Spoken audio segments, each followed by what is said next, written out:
আল্লামা মামুনুল হক সাহেব, যিনি রাসূলুল্লাহ সাল্লাল্লাহু আলাইহি ওয়াসাল্লামের মৌন সম্মতির ভিত্তিতে বর্তমানে বাংলাদেশে শাইখুল হাদিস হিসেবে অবতীর্ণ হয়েছেন, তো উনার এই কথাটা শুনে আমি অনেকটা চমকে উঠলাম। আগে চলেন আমরা ক্লিপটা দেখি। বাংলাদেশে এখন রাজনীতিবিদ হিসেবে আমরাও আমাদের জীবনকে নিয়ে আমরা আজকে শঙ্কিত।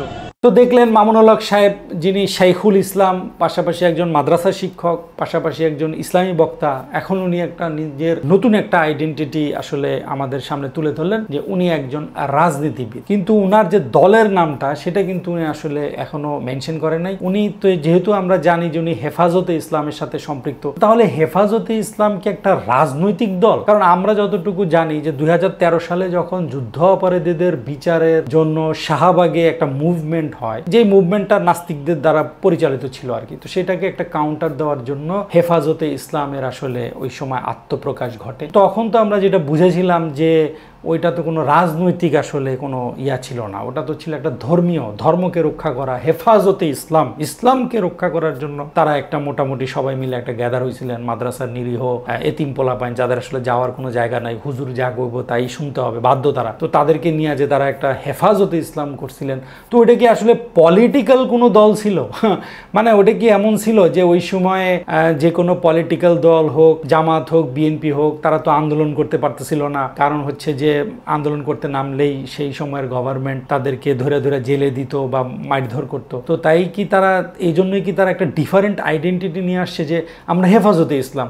এখন যদি আমাদেরকে মানে মারতে যায়, তো তাইলে তো আমরা ইজিলি মানুষের কাছে স্পষ্ট করে দিতে পারবো যে এই গভর্নমেন্ট ইসলাম বিরোধী। তো ওইটাই কি তাদের আসলে মানে কাজটা তাদের পলিটিক্যাল ছিল, কিন্তু তারা আসলে দেখাইতে চাইছে যে এটা একটা ধর্মীয় লেবাস লাগাই দিছে, যেন সরকারের জন্য একটা চাপ তৈরি হয় যে মারতেও পারবো না আবার ছাড়তেও পারবো এরকম একটা পরিস্থিতি তৈরি করার জন্য। তো এটা আসলে খুবই দুঃখজনক। ওনারা সবসময় বলেন যে রাসূলুল্লাহ সাল্লাল্লাহু আলাইহি ওয়াসাল্লাম নাকি রাজনীতি করছেন। তো রাসূলুল্লাহ সাল্লাল্লাহু আলাইহি ওয়াসাল্লাম কি এই ধরনের রাজনীতি করছেন যে মুখে এক অন্তরে আরেক? এই ধরনের রাজনীতি কি রাসূলুল্লাহ সাল্লাল্লাহু আলাইহি ওয়াসাল্লাম করছেন? সবচেয়ে বড় বোগাস কথাটা বলেন, রাসূলুল্লাহ সাল্লাল্লাহু আলাইহি ওয়াসাল্লাম রাজনীতি করছেন। রাসূলুল্লাহ সাল্লাল্লাহু আলাইহি ওয়াসাল্লাম রাজনীতি করেন নাই। রাসূলুল্লাহ সাল্লাল্লাহু আলাইহি ওয়াসাল্লাম ধর্ম প্রচার করছেন, ইসলাম প্রচার করছেন, দ্বীন প্রচার, এবং সেটা করতে গিয়া যেন উনি মানে স্বতঃস্ফূর্তভাবে করতে পারেন, এই জন্য আল্লাহ সুবহানাহু ওয়া তাআলা তাকে রাষ্ট্র ক্ষমতা দিয়েছিলেন। এবং সেই রাষ্ট্র ক্ষমতা সে বাড়ি বাড়ি গিয়ে ভোট চায়, কিন্তু উনি রাষ্ট্র ক্ষমতা নেন নাই। বরং মদিনার যে দুইটা রাইভাল গোত্র ছিল, আউস এন্ড খাজরাজ, তারা তাদের দেশে শান্তি প্রতিষ্ঠা করার জন্য রাসূলুল্লাহ সাল্লাল্লাহু আলাইহি ওয়াসাল্লামকে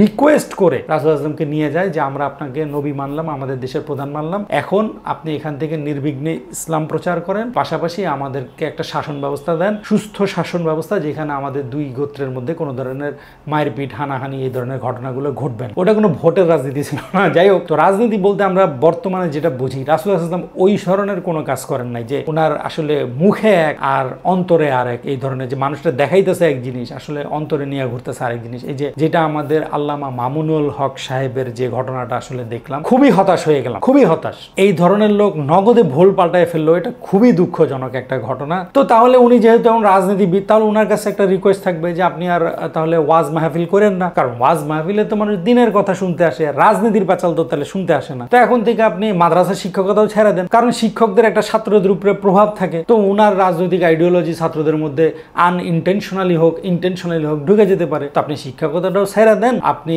ওই ওয়াজ মাহফিলটাও ছেড়ে দেন, আপনি পলিটিক্যাল অ্যাক্টিভিটি করতে চান করেন, সেটা আপনার গণতান্ত্রিক অধিকার আছে। তো আপনি ফুল টাইম আপনি রাজনীতি করেন, আপনি ওয়াজ মাহফিলের নামে মানুষের দিনের কথা বলে ডাইকা নিয়ে আসবেন আর বলবেন আপনার রাজনৈতিক পেঁচাল। ওই যে আপনি বলবেন যে খালেদা বড় না হাসিনা বড়, আমি হইলাম বড় নেতা, যেটা নিয়ে আমি একটা ভিডিও বানাইছি, আপনারা জেলে আমার চ্যানেলে গিয়ে দেখে আসতে পারেন। এই হইলো আসলে বর্তমানের অবস্থা। সবকিছুরই মধ্যে আল্লাহ একটা ভালো মন্দ লুকায় রাখে। যদি শেখ হাসিনার পতন না হইতো, তাহলে কিছু মানুষের যে আসল চরিত্র, এটা কখনোই আমাদের চোখের সামনে চলে আসে। তারা এই যে এইভাবে ইসলামী বক্তা থেকে হঠাৎ করে নিজেদেরকে রাজনীতিবিদ হিসেবে প্রকাশ করতো না, যেমন আমির হামজা করলো। আর এখন দেখলাম আমাদের সম্মানিত শাইখুল ইসলাম, যিনি রাসূলুল্লাহ সাল্লাল্লাহু আলাইহি ওয়াসাল্লামের মৌন সম্মতির ভিত্তিতে বাংলাদেশে অবতীর্ণ হয়েছেন, উনিও বর্তমানে রাজনীতিবিদ হয়ে গেছেন। তো উনি আগে থেকেই রাজনীতিবিদ ছিলেন, অবস্থা অনুকূল ছিল না, এই জন্য হয়তো শুরুতে উনি স্বীকার করতেন না। কিন্তু ইদানিং ওই যে একটা নতুন পদ্ধতি আসতেছে পিআর,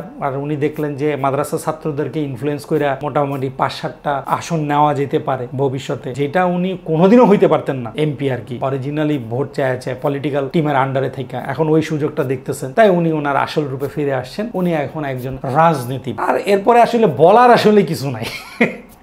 কি বলবেন আপনি, কাকে বিশ্বাস করবেন?